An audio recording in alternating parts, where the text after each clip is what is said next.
The author, C.S. Lewis, is known for many things, but many might not know that he also was quite a poet. He wrote a poem called Love's as Warm as Tears.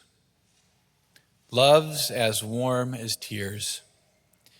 I share just a stanza from that poem today.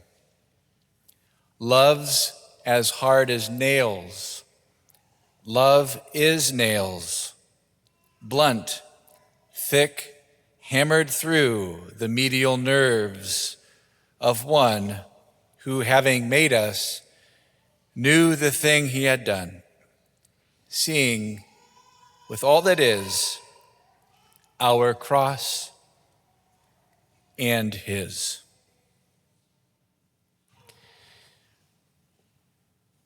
One of the most powerful moments of Passion Friday, of Good Friday, is when we come forward to venerate the cross after it's shown to us in a profound way. We come to the cross and we behave in an interesting way. We kiss it, we touch it, we caress it, we genuflect before it. The cross was a horrific reality. No one would ever want to go towards the cross, much less go near it, much less kiss it. The cross was great punishment.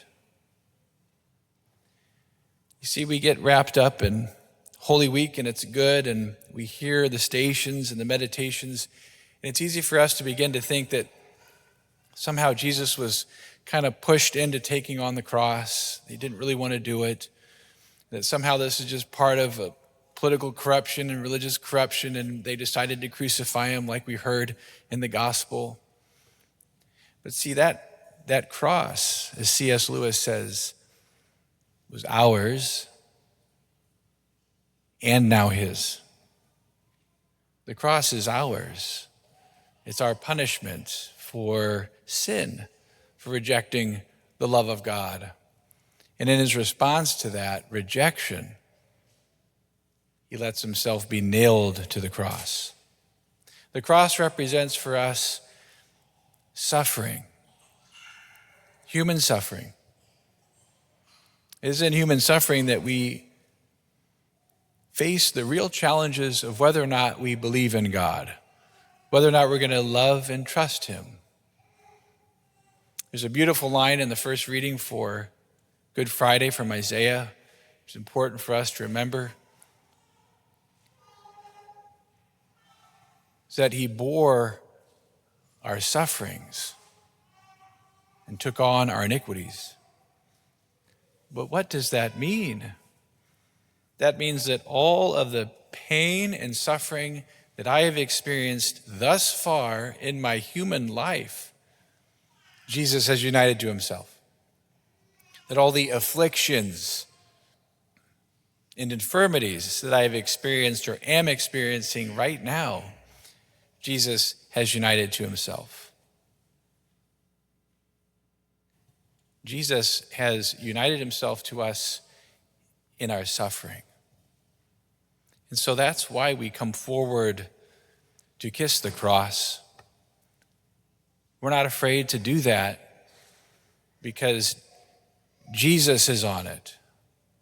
Jesus let himself be nailed to it. And so we come forward knowing that there's absolutely no suffering, whether it be mental, spiritual, emotional, physical, not any kind of human suffering that we could even fathom that Jesus has not united himself to, that hasn't taken upon himself. And he did it freely. And he did it with each of us in mind. As he took on the cross and was nailed to it, it was always you and me on his mind.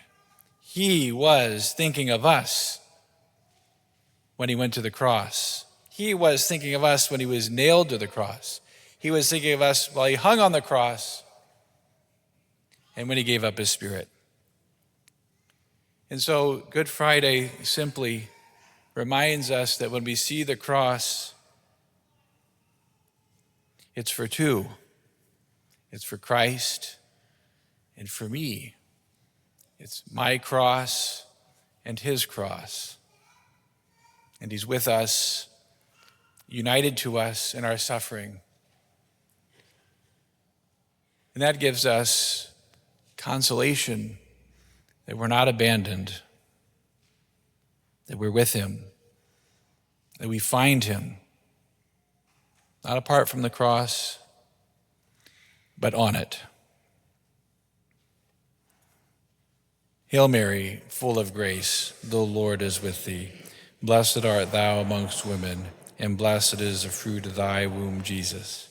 Holy Mary, Mother of God, pray for us sinners, now and at the hour of our death.